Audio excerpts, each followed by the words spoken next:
Yes, Storya never ends. Nandito kami today sa may Storya, located sa may Viluna, Quezon City.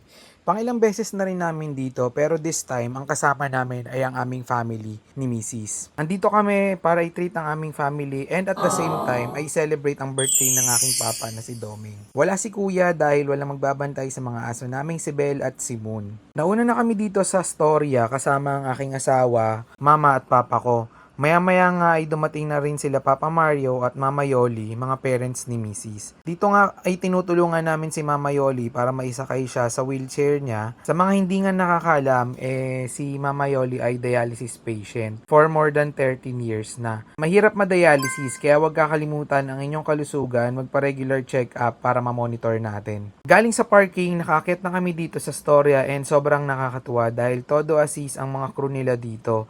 Hindi lang yon, nakangiti pa sila at mukhang masaya sila sa kanilang mga trabaho. Kudos sa Storya. Fast forward, nakaupo na kaming lahat at tamang kwentuhan muna ang mga magkumare at kumpare. Lagi silang ganyan kapag ka nagkikita-kita. Nakakatuwa kasi excited silang magkwentuhan and magkamustahan. Nag-order na kami dito ni Mrs. ng food namin at sabi ko nga dyan sa kanya order lang siya kasi siya naman magbabayad. Haha, joke lang, hati kami dyan. Habang nag-aantay at nagkukwentuhan nga may sinerve sa amin na mainit na tinapay na may kasamang butter. Syempre dahil gutom na ang mga persons, inunahan na yan ni Papa Mario. Naka first bite na siya dyan and sabi niya nga masarap daw at mainit yung tinapay. Malambot din. Sinubukan ko nga din and totoo nga masarap talaga. Parang dito pa lang busog na kami. Paano ba naman nakadalawang refill kami ng tinapay?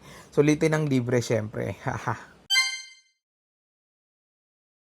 Maya-maya nga lang dumating na yung aming appetizer at ito nga si Mama Maggie ang magpe-first bite dyan dahil gutom na daw siya. Sabi ko nga sa kanya dyan siya ang model.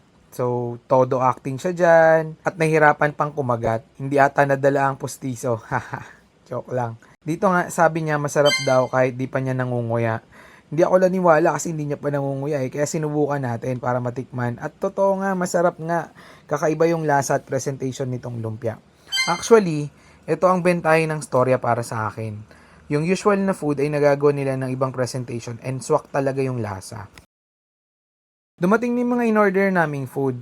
Sabi ko nga sa mga persons, wait lang, bibidyohan ko muna. Kahit gutom na sila. Meron nga kami ditong platter na nakalimutan ko na ang pangalan, salmon salad, bacon pasta, adobo rice, at beef kasim. Sakto nga lang yung in-order namin para di rin mapasobra sa kain dahil alam nyo na diet ang mga persons at may mga maintenance na ang aming mga parents. Kanya-kanya na kami nang kuha dito pero tignan nyo kung gaano ka-gentleman si Papa Mario at kaalaga kay Mama Yoli. Ang sweet, di ba? Yung papakuyaan nyo na yun. Sweet din yan guys, pero sa ibang paraan. Kanya-kanya naman tayo ng pagpapakita ng sweetness at pagmamahal sa mga partners natin. Ang importante, mahal nyo ang isa't isa at inaalagaan nyo ang isa't isa. O siya, tara na, lantakan na natin to. Gutom na rin talaga kami ni Mrs. First meal namin to today. Habang pinapanood nyo nga kaming kumain, share ko na lang din na sobrang sarap sa pakiramdam kapag nalilibre natin ang mga parents natin. Yung feeling na napapasaya natin sila sa mga simpleng paraan. Hindi naman talaga kailangan magarbo Ang importante, masaya at sama-sama. Maraming bagay dito sa mundo ang dapat nga natin ipagpasalamat.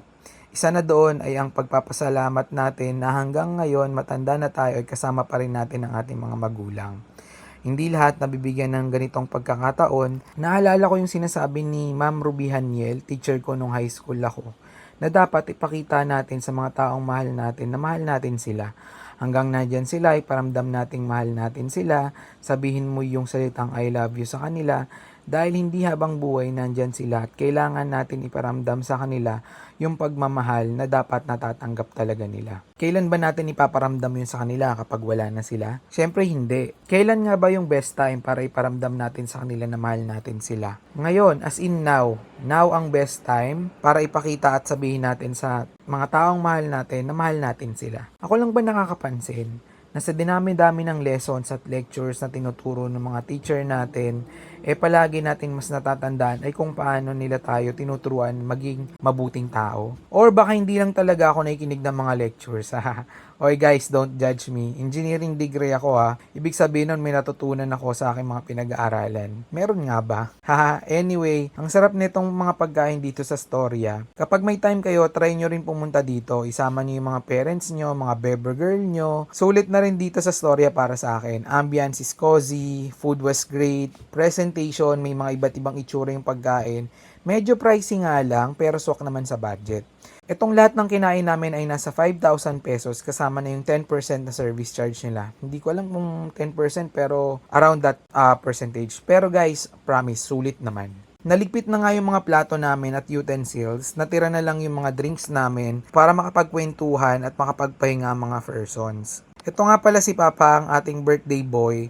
Kahit ganyan yan, mahal namin yan. Wow. Dito ay nagkukwentuhan nga kami sa mga suot naming shoes at tsinelas dahil si Papa nga daw ay nakatsinelas na tag 100 at kinukwento nga ni Papa Mario dito na yung sapatos niya ay tag 250 lang sa may ukay-ukay. Grabe, ang ganda niyan guys, sulit yan sa 250. Sa puntong ito ay nagkaayaan ng umuwi dahil pagod at antok na rin ang mga persons. Maraming salamat storya, na-enjoy namin ang food at ang place.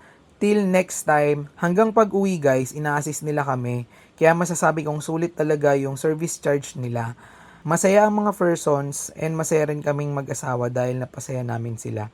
Tamang kulitan muna kami dito sa elevator, nagbibiroan kami na ayaw gumana dahil overloaded na sa dami namin nakain. Lahat kasi busog, ha. Nakalimutan ko pala, ito si Ate Josie, kasama pala namin yan, tita ni Mrs. at laging kasama yan pagka lumalabas kami. Hello Tita Josie, shout out sa'yo. Nag-kiss lang din kami ni Mrs. kay Mama Yoli at kami nga ay sasakay na din.